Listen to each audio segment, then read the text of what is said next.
ليس كل من يحرك مشاعرك هو توأم روحك، وليس كل من تغرم به هو توأم شعلة. في الحقيقة، أقوى علاقاتك ألماً قد تكون أقواها كشفاً. فكيف تعرف أنك في علاقة توأم شعلة؟ الجواب ليس في العاطفة فقط، بل في العمق الذي تحدث هذه العلاقة في وعيك. إليك الإشارات الحقيقية، لا تلك التي يروج لها عشوائياً، بل تلك التي تشعل يقظتك الروحية. اللقاء الأول ليس عادياً، إنه اهتزاز كوني. تشعر كأنك تعرفه منذ زمن بعيد. نظرة واحدة تكفي لتربك كل دفاعاتك النفسية. لكن الأهم، تحس وكأنك تذكرت شيئاً كنت قد نسيته.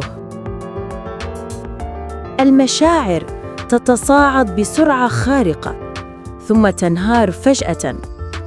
العلاقة تبدأ بقوة غير منطقية، ثم تدخل في صراع، هروب، مطاردة، هدوء، ثم اشتعال من جديد.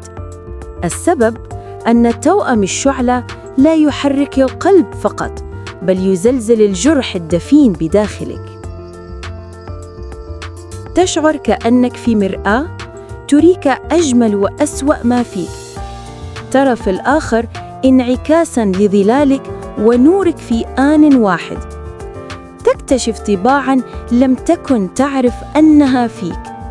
أحياناً تحبه بجنون، وأحياناً تكرهه لأنه يوقد فيك ما كنت تخفيه.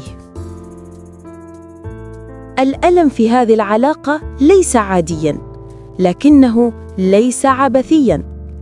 تشعر كأنك تموت داخلياً، لكن في كل موت تولد نسخة أعمق منك.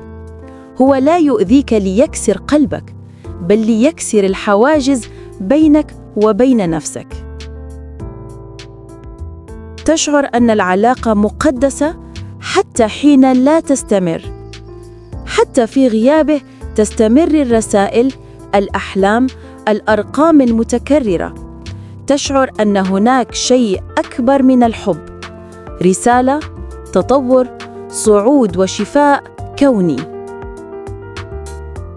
الروح تتغير حتى إن لم يعد الشخص موجوداً. توأم الشعلة قد لا يبقى معك جسدياً، لكنه يحدث فيك تحولاً لا عودة منه.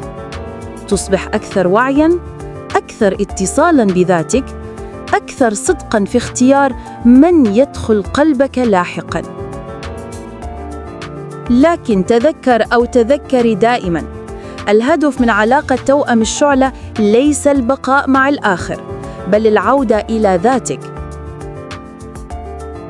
اشترك في بديعة وعي إذا كنت تمرين بهذه الرحلة العميقة وتحتاجين إلى نور في الظلمة. هنا نرافقك، بلا أحكام، بلا أوهام، بل بصدق الروح. أنت لست وحدك. كل من يحترق بالنار المقدسة يولد من جديد.